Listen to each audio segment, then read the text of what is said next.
तंत्र मंत्र विद्या से अपने घर की बाधाएं दूर करें, घर में पैसों की कमी को दूर करें, घर की शांति के लिए या घर की बीमारियों के लिए। कहने का मतलब आज की तारीख में यदि हम किसी भी शहर के अंदर देखें तो तंत्र मंत्र टोटके के आधार पर कई प्रकार की एफआईआर दर्ज हो रही है।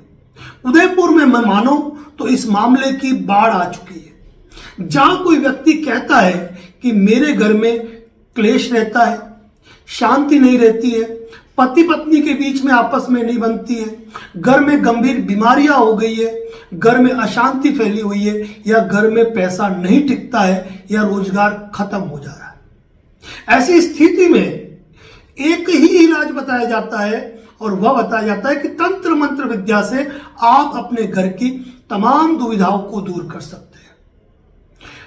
आए दिन अखबारों में इस तरह की खबरें आने के बावजूद भी कई लोग, कई अंधविश्वासी लोग, यहां तक कि कई पढ़े लिखे लोग भी इस कुचक्र के शिकार हो रहे हैं और घर में तंत्र मंत्र की पूजा पाठ करवाते हैं और फिर बड़ी आसानी से इस प्रकार की एफआईआर दर्ज कराते हैं कि उन्होंने गहनों की पोटली बनाई, और जब हमें ये कहा गया कि 1 महीने बाद आपको पोटली खोल के देखना है, और जब हमने पोटली खोली तो पोटली में से अनाज निकला और उसमें जेवर नहीं निकले।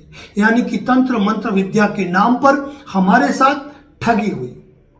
कोई थाना, पुलिस थाना ऐसा नहीं होगा जहां इस प्रकार की एफआईआर दर्ज नहीं हुई और वह खबर अखबार में नहीं आई। इसके बावजूद भी लोग आज भी अंधविश्वासी बने हुए हैं। तंत्र मंत्र विद्या पर,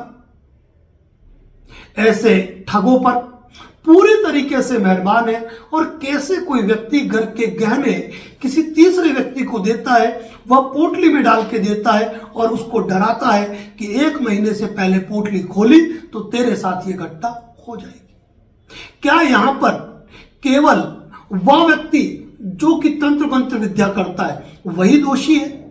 अगर देखा जाए तो इसमें वह लोग भी दोषी है जो इस प्रकार के कारनामों को अंजाम करते हैं और इस प्रकार की घटनाओं को जानते हुए भी ऐसी तंत्र मंत्र विद्या में अपना विश्वास व्यक्त करते हैं। और फिर क्या होता है, कोई व्यक्ति आया आपके घर पे, उसने पूजा की, तंत्र मंत्र विद्या कोई अनुष्ठान किया, कोई जेवर भरवा के रखवा दिए और बाद में आपने खोला तो गेहूं की पोटली निकली।